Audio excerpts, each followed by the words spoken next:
talking about the aftermath of Week 15 and moving forward to Week 16, storylines for the Miami Dolphins coming out of their Week 15 contest against the Buffalo Bills. You are Locked On Dolphins, your daily Miami Dolphins podcast, part of the Locked On Podcast Network, your team every day.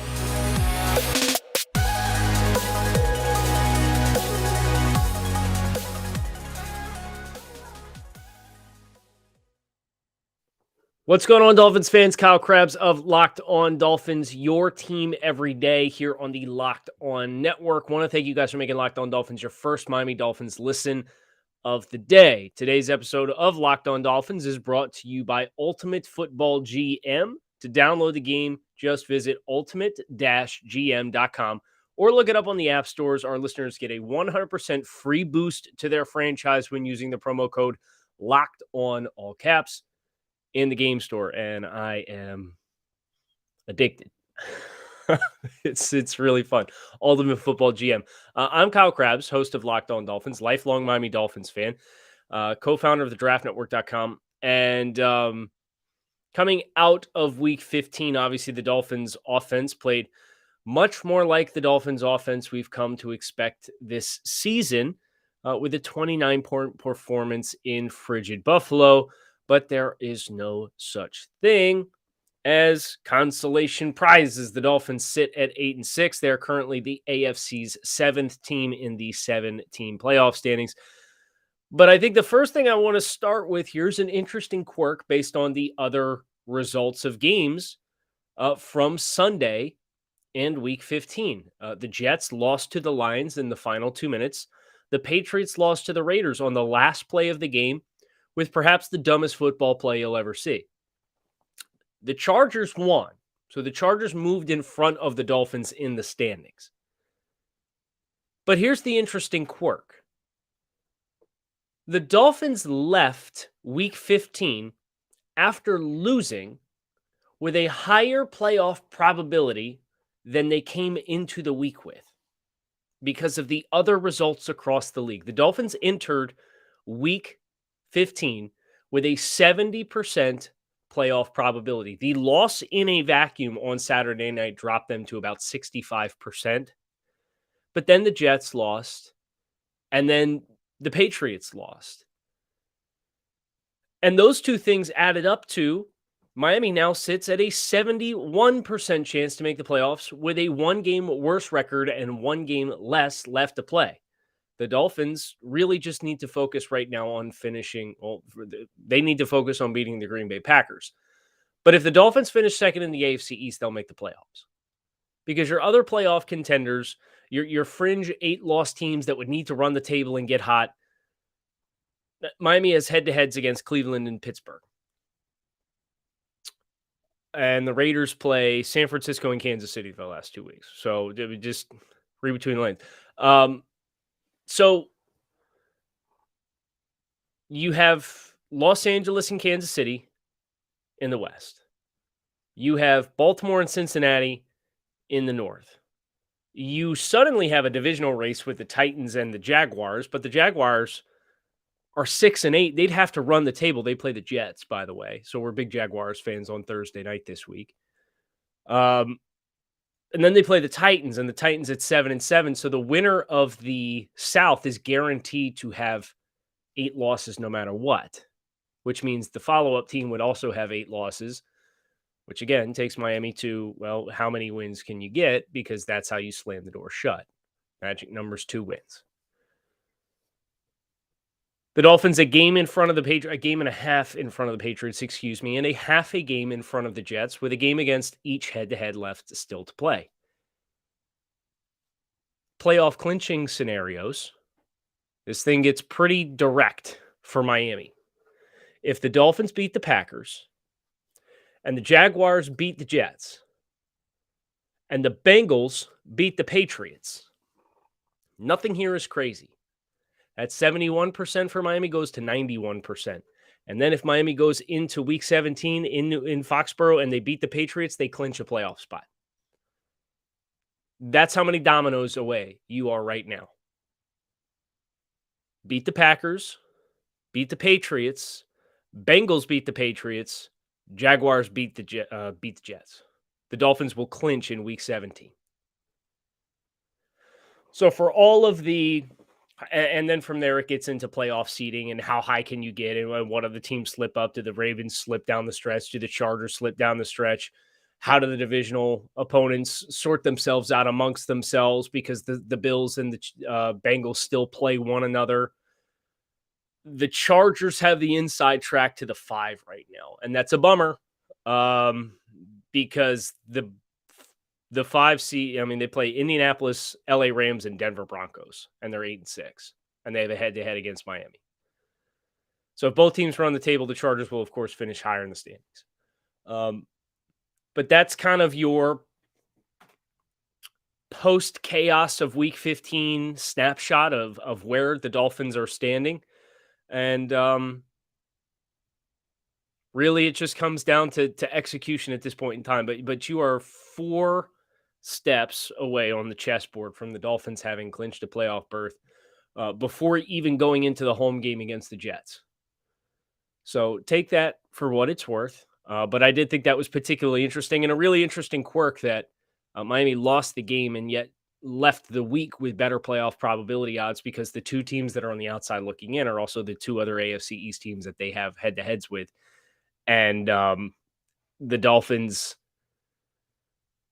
got to watch on Sunday from afar the Jets with Zach Wilson in a defensive struggle, only to give up a 4th down conversion that was like 60 yards for a touchdown in the final 2 minutes, and then have the Raiders blow a 14-point second half lead just for the Patriots to implode and give up 13 points in the final 2 minutes of the contest, including a walk-off win that was way worse than anything that you saw from the Miami Miracle. The Patriots fans thought Miami Miracle was bad. That loss against the Raiders was worse, from not from a Dolphins fan's perspective, but from a Patriots perspective. Our new partner, today's sponsor of the show, the mobile game Ultimate Football GM. If you ever dreamed of becoming a GM, managing your football franchise, well, your dream can come true, and this game is definitely for you.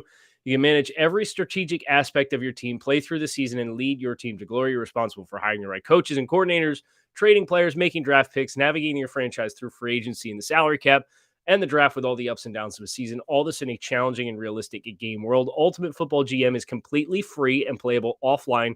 Play on the go as you want, when you want to. I downloaded it last week, and I may or may not be like 20 seasons in, because like I was that guy with Madden. Like, yeah, playing online was fun, but really I want to do the franchise mode and I want to pick players. This is the same experience on your phone. And quite frankly, as far as I'm concerned, it's very well done. It captures the challenges of managing a team and roster building. So check it out. Locked On Dolphins listeners get a 100% free boost to their franchise using promo code Locked On in the game store. That's Locked On, all caps, in the game store. Download the game, visit ultimate-gm.com, or look it up in the app stores, ultimate-gm.com. Ultimate Football GMs, start your franchise today. Turo is the world's largest car-sharing marketplace. With Turo, you can book any car you want wherever you want it from a community of local hosts. Browse a huge selection of vehicles for just about any occasion or budget. Book an SUV or minivan for a family road trip, a pickup truck for some errands, or even test drive an electric vehicle you've had your eyes on. Every trip is backed by liability insurance. Terms, conditions, and exclusions apply. Forget boring rental cars and find your drive at Turo.com. So the next thing that I want to hit on is tied to a quote that we got from Mike McDaniel on the Monday press conference availability. Talking about the experience of the last 3 games, talking about the experience in playing in playoff atmospheres. And there's something in here, and I have a couple quotes that I want to get through today, but this one really grabbed my attention for what was said without actually being the thing that was said. Players have gotten reps at what I was at what I was concerned about that I really knew that we needed, which was football and playoff atmospheres. There's a lot of young guys that it's different when you have, I mean, that crowd in Buffalo was awesome. It was rocking. It felt legitimate. That's the type of environment that you get when you build upon a season and there's a lot on the line. I think specifically at the end of the season, you look less big picture because in terms of the only way that you can really do the things that you want to accomplish, you have to give full intent to the next opponent. So I want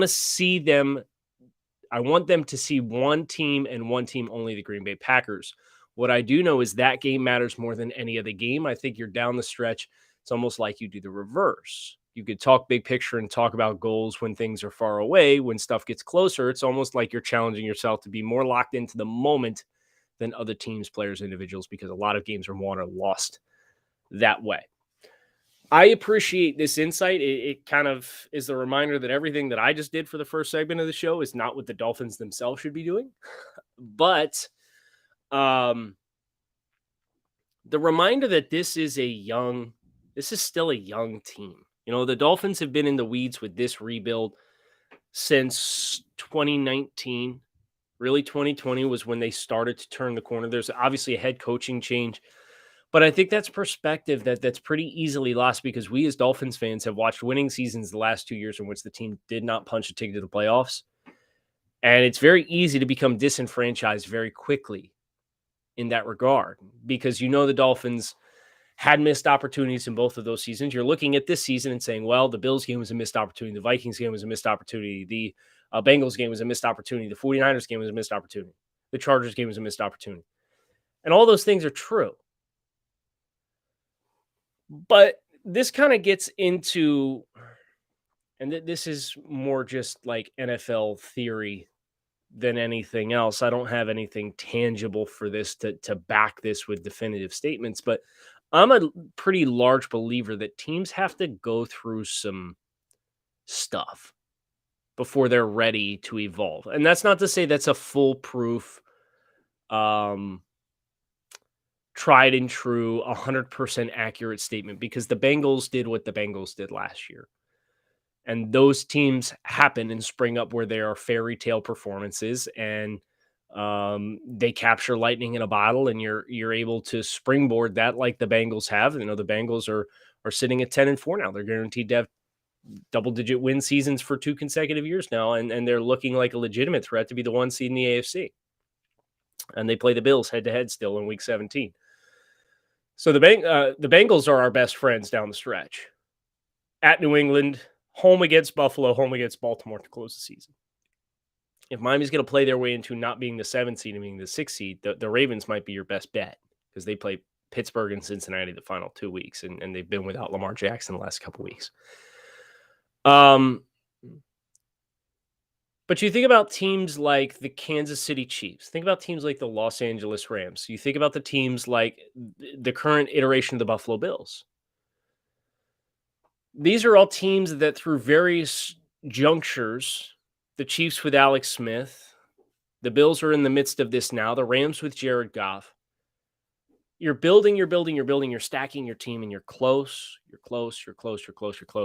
have a heartbreaking playoff loss. Well, you come back the next season, you make some changes, and then you have another heartbreaking playoff loss. And then you as the Chiefs decide, you know what? We need to evolve the team. The Rams decide, you know what? We need to evolve the team. Let's go out and take a significant upgrade at the quarterback position. I'm not saying that that's what the Dolphins are destined to do, but that's what the Dolphins are in the midst of right now. It's just the ceiling hasn't been as high. Well, this is a Dolphins team that has had 2 consecutive winning seasons for the last time in 20 years and couldn't punch a playoff ticket either time. They've been groomed, this iteration of the Dolphins, not, oh, that's so Dolphins of 25 years ago or 20 years ago or 15 years ago.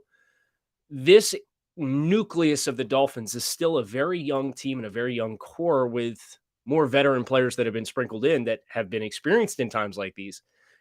And this core of players has been groomed for this moment to rise to the occasion. And they're either going to do it or they're not. And if they're not going to do it, then we're going to have some really, really difficult conversations throughout the course of the offseason. Because we're going to have to ask, okay, this is the path that they have been on something is clearly not working. And this is not a perfect team. This is a team that has its flaws, but can you get hot at the right time? That has always been the deal for the Dolphins. Because then you might be able to capture lightning in a bottle.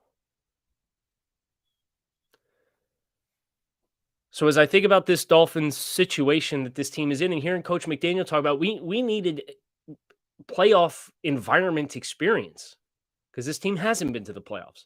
This is a team that has a third-year starting quarterback, a second-year star wide receiver, a third-year Pro Bowl caliber offensive tackle or offensive guard, in Robert Hunt. This is a team that has a second-year budding star pass rusher and a fourth-year budding star defensive tackle. And UDFA is playing two key spots in the secondary, and Verone McKinley is your third safety, and it's sometimes your second safety. And Kader Kohu, who's playing inside and outside corner, and Noah Benagati is a third-year corner. And, there's a lot of players in key spots. Javon Holland's second-year player that are still new to the game. And that's a good thing because, when we get into this offseason, we're going to talk about, salary cap, draft assets, draft capital, kind of limited. There's still a lot of improvement to be had in linear. All the player development's not linear, but there's still a lot of development to be had internally within the players that you have on the team because there's still so many young players that are still only just discovering what they're physically capable of. And we didn't even get into guys like Liam and Austin Jackson, and who knows what the future is going to be with those guys. But this is a really young team. I mean, look at how many 13 top 100 draft selections in a 3-year stretch. And that includes obviously the player that I mentioned was Tua Tagovailoa. And there's another quote that Mike McDaniel had that I think says a lot. And he kind of says directly what my observation was of the quote, but it's still more as just this healthy reminder of where this Dolphins team is at and not punishing this Dolphins team for the sins of Dolphins teams past. Here's the quote. What I see that's so unique about Tua was that he was able to, specifically about this past performance against the Bills. And I thought Tua played well. He was able to identify something that he could control in this particular game. I saw him completely correct the things that I thought were really holding him back in the previous two games. It's a really rare thing to do in sports is to have control, really just about the mental strength it takes to harbor all the pressure of how people will undress every single play or really hold you incredibly responsible and have a narrative flip in 2 games after playing however many. It's a lot. And I think not too many people are built for that. I think we're seeing a young player, and this was the part that really jumped out at me about the quote that the head coach has to say about the quarterback of the team that just finished leading the NFL and Pro Bowl votes in fan voting, but has not played well in 2 of the last 3 games. And then turned it on in about as adverse of an environment as you could have and ask for, and largely played well. Now, I have my gripes about the play calling on some of the third and shorts and decisions to pass the ball and whatnot, but that's not really connected too much to Tua. I think this is Mike McDaniel. I think we're seeing a young player that is exhibiting that game against Buffalo. He's exhibiting some of the things that I think make him so unique and why I feel so fortunate to coach him because he has learned from the previous 2 games and was able in live speed to directly attack those. I think, case in point, there was a sack in the first quarter down by the 12-yard line that he in-game recognized that he hung on number 1 a little too long. And then because of that kind of missed 2 and 3, which in the 2 previous games would have really, really affected how he played moving forward. That's really honest, direct, and helpful insight from a head coach on his quarterback and his quarterback's play. And I think it is a healthy reminder. I mean, this is year 3 for Tua Tagovailoa, but it's also year 1 in this system and year 1 with this head coach. And we have been dealing with evolving sports psychology layers to the Dolphins season. And hopefully this is, we've heard the Dolphins the last couple of weeks directly talk about things snowballing for a lot of players. And Mike McDaniel was very clear to emphasize that Tua Tagovailoa wasn't the reason the Dolphins have lost the last 3 games. And he wasn't the reason the Dolphins lost against the Chargers and the 49ers. But there's no question he didn't play to his potential and his capability and the standard that he'd set all season. So to hear Mike McDaniel talk about, there's some negative plays early in the game that could have snowballed on him, and he identified that, and he corrected that, and he slowed that down, and he adjusted, and he ended up playing well. That's really neat insight from your head coach on your quarterback.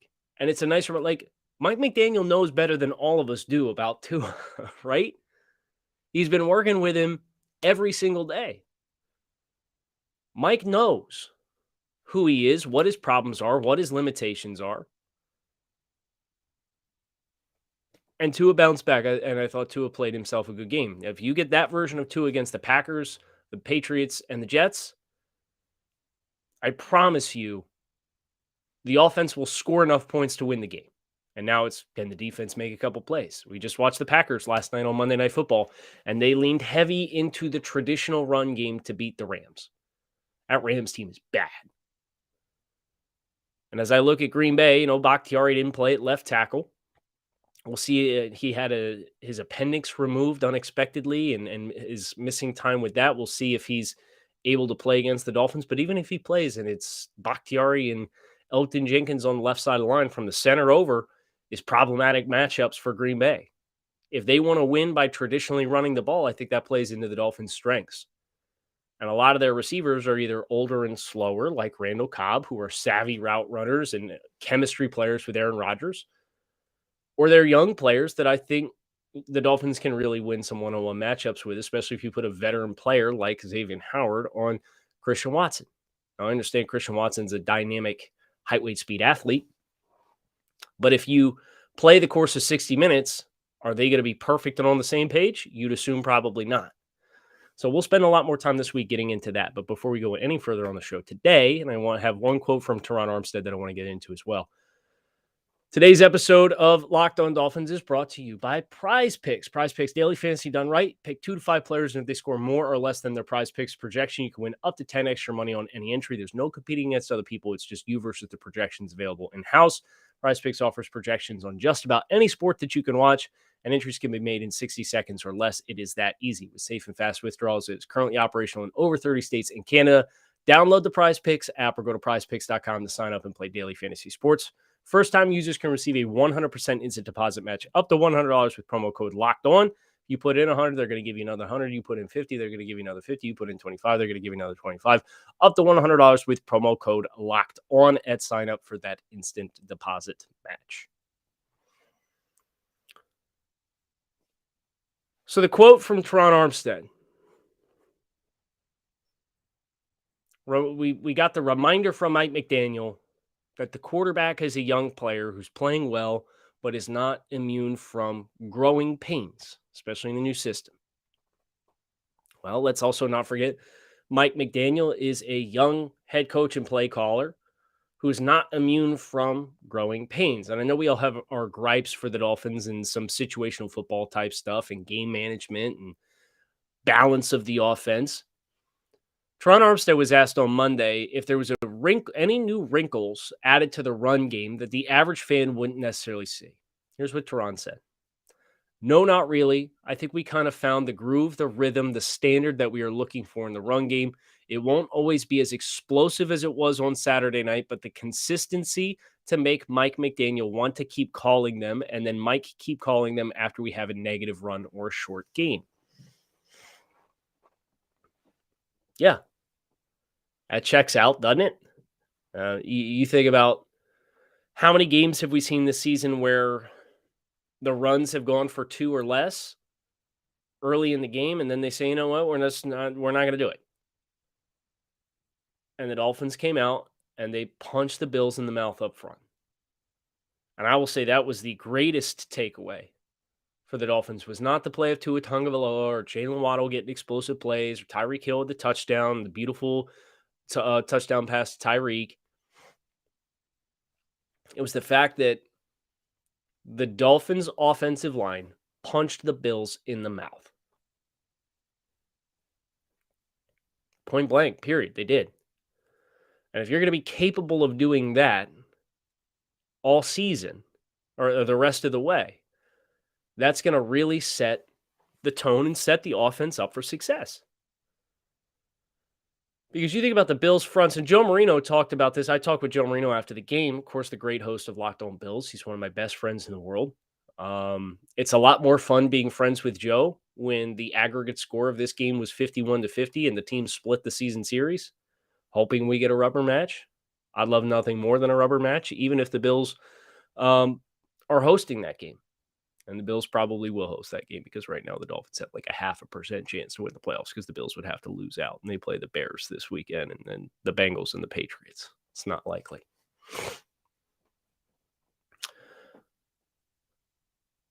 But he talked about how the Bills, to try to attack the middle of the field throws that the Dolphins wanted to run.